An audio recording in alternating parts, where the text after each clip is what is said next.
Hi, boys and girls. Welcome back to another Grandpa Story Hour. I am Jason and Wyatt's grandpa. It is so great to see you here today. Love you. Hey, Jason, Wyatt, you being good to mommy today? Am good to daddy, I hope. All you boys and girls better be good to mommy and daddy. By the way, mommy and daddy, auntie, uncle, grandma, grandpa, thank you so much for letting your child watch Grandpa Story Hour. Please press the like button. We got to get the algorithm going, man. We got to get positive messages across this nation and support families. So I love you boys and girls watching on. Jason, Wyatt, here goes Grandpa putting on his grandpa glasses. Woo-wee. Tawny, Scrawny, Lion. This is new to Grandpa. I don't know this one. I have not heard it, so here we go. Maybe Mommy's heard it. Tawny, Scrawny, Lion. Here we go. Boom. Once there was a tawny, scrawny, hungry lion who never could get enough to eat. He chased monkeys on Monday, kangaroos on Tuesday, and zebras on Wednesday. Bears on Thursday, camels on Friday, and on Saturday, it was the elephants. And since he caught everything he ran after, that lion should have been as fast as butter. But he wasn't at all. The more he ate, the scrawnier and hungry he grew. The other animals didn't feel one bit safe. They stood at a distance and tried to talk things over with the tawny, scrawny lion.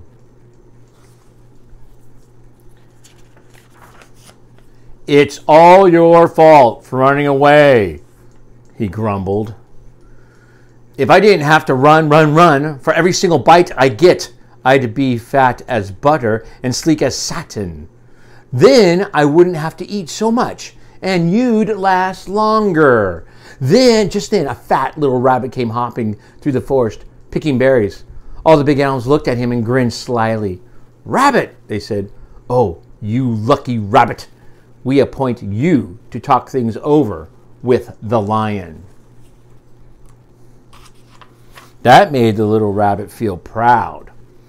"What shall I talk about?" he asked eagerly. "Any old thing," said the big animals. "The important thing is to go right up close." So the fat little rabbit hopped right up to the big hungry lion and counted his ribs. "You look so scrawny to talk things over," he said. "So how about supper at my house first?"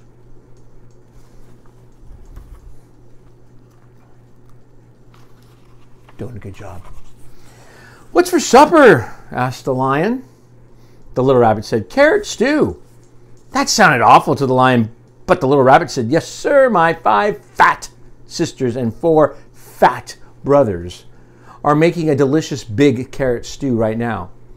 "What are we waiting for?" cried the lion, and he went hopping away with the little rabbit, thinking of 10 fat rabbits and looking just as jolly as you please.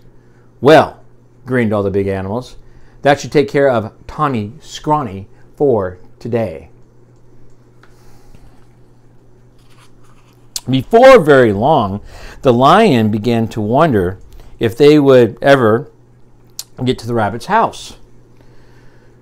First, the little rabbit, or the fat little rabbit, kept stopping to pick berries and mushrooms and all sorts of good-smelling herbs. And when his basket was full, what did he do but flop down on the riverbank? "Wait a bit," he said. "I want to catch a few fish for the stew." That was almost too much for the hungry lion. For a moment, he thought he would have to eat that one little rabbit then and there. But he kept saying, 5 fat sisters and 4 fat brothers, over and over to himself. And at last, the 2 were on their way again. "Here we are," said the rabbit, hopping around, turning with the lion close behind him. Sure enough, there was Rabbit's house with a big pot of carrot stew bubbling over an open fire. And sure enough, there were 9 more fat, merry little rabbits hopping around it. When they saw the fish, they popped them into the stew, along with the mushrooms and herbs. The stew began to smell very, very good indeed. And when they saw the tawny, scrawny lion and gave him a big bowl of hot stew. And then they hopped about so busily that really it would have been quite a job for that tired, hungry lion to catch even one of them. So he gobbled his stew, but the rabbits filled his bowl again. When he had eaten all he could hold, they heaped his bowl with berries. My goodness. And when the berries were gone, the tawny, scrawny lion wasn't scrawny anymore. He felt so good and fat and comfortable that he couldn't even move. Here's a fine thing, he said to himself. All these fat little rabbits, and I haven't room inside for even one. He looked at all those fine, fat little rabbits and wished he'd get hungry again. Mind if I stay a while? He asked. We wouldn't even hear of you going, said the rabbits. Then they plumped themselves down in the lion's lap and began to sing songs.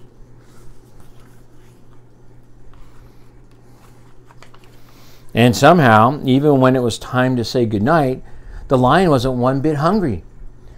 Home he went, through the soft moonlight, singing to himself. He curled up in his bed, patted his sleek, fat tummy, and smiled. When he woke up in the morning, it was Monday. Time to chase monkeys, said the lion. But he wasn't one bit hungry for monkeys. What he wanted was some more of the tasty carrot stew. So off he went to visit the rabbits. On Tuesday, he didn't want kangaroos. And on Wednesday, he didn't want zebras. He wasn't hungry for bears on Thursday, or camels on Friday, or elephants on Saturday. All the big animals were so surprised and happy, they dressed in their best and went to see the fat little rabbit. Rabbit, they said. Oh, you wonderful rabbit! What in the world did you talk about to the scrawny, tawny, scrawny, hungry, terrible lion about? The fat little rabbit jumped up in the air and said, oh my goodness, we had such a good time with that nice, jolly lion that I guess we forgot to talk about anything at all. And before the big animals could say one word, the tawny lion came skipping up the path. He had a basket of berries for the fat rabbit sisters, and a string of fish for the fat rabbit brothers, and a big bunch of daisies for the fat rabbit himself. I came for supper, he said, shaking his paws all around. This is pretty good. Then he sat down in the soft grass, looking fat as butter, sleek as satin, and jolly as all get out, all ready for another big supper of carrot stew. Boom. Great job, boys and girls. Way to go, Jason. Way to go, Wyatt. Hey, continue to love mom, dad, auntie, uncle, grandma, grandpa. Love, love, love. That's all we want here on Grandpa Story Hour. Push the like button, for God's sake. Spread the good news.